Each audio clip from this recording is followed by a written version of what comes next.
This is going to be a quick random video listing 10 of the most frequent English errors that my Japanese students make.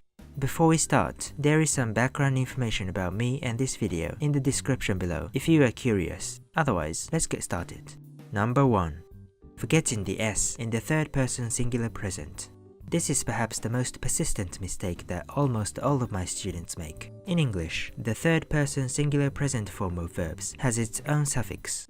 Many of my students frequently forget to put the S after verbs, probably because most of them do not fully grasp the concept of third person. Number 2. Mixing up L's and R's. In the minds of Japanese speakers, neither the English L nor the English R exists as a phoneme or a mental representation of a category of sounds. In other words, the ragyo in Japanese, the English L, and the English R constitute three distinct groups of sounds. However, someone in the past unfortunately decided to use the letter R to represent the sounds in the ragyo, even though rarirurero sounds nothing like ra, ri, ru, re, ro. Spelling a word like lyrics can be particularly challenging for Japanese students because in their minds this word is represented as lirikkusu, and if they were to type this on a computer, they would have to use the R key, but they know that this word contains both an L and an R, but they can't remember if the L comes before the R or the other way around. Number 3. Mixing up B's and V's. Here's another type of phonological errors. Japanese does not have the V sound, and therefore B and V sound identical to Japanese speakers. What's worse, when they are first introduced to the English alphabet, most of them get taught by an English teacher who can't speak English that the letter V is pronounced V. So when I try to tell them how to spell a word that contains a V, for example, video, if I say V-I-D-E-O, they will spell B-I-D-E-O. So I often have to suppress my cringe face and say V-I-D-E-O. You often get told, 発音が良すぎて聞き取れない, or they can't understand what you are saying in English because your pronunciation is too good. Number 4. Omitting the definite and the indefinite articles. The Japanese language does not have articles of any kind, so it's understandable that the majority of my students struggle with the concept of articles. At school, they teach students to translate the definite article, the, as sono in Japanese, like a demonstrative determiner.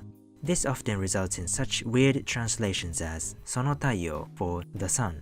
The indefinite article, a, is also taught as hitotsu or one. However, since Japanese also does not have the singular versus plural distinction, most students simply forget about the existence of this latter article.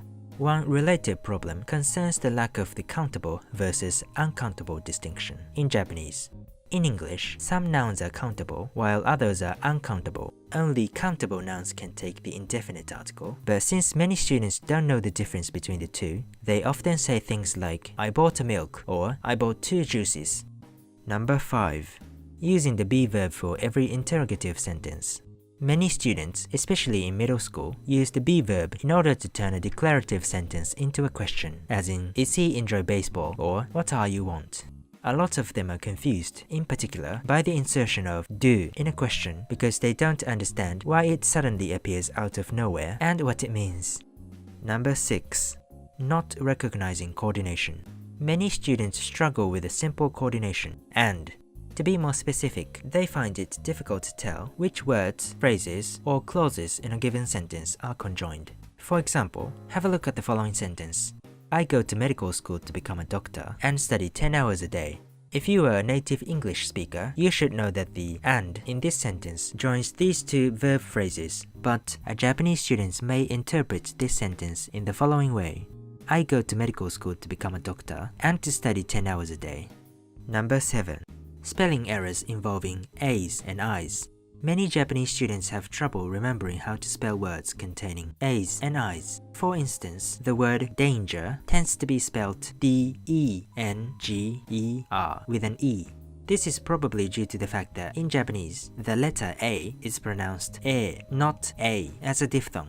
Similarly, the word kite with the letter I, for example, tends to be spelled K-A-I-T, even though the letter I is also pronounced I in Japanese. Number 8. Omitting verbs entirely.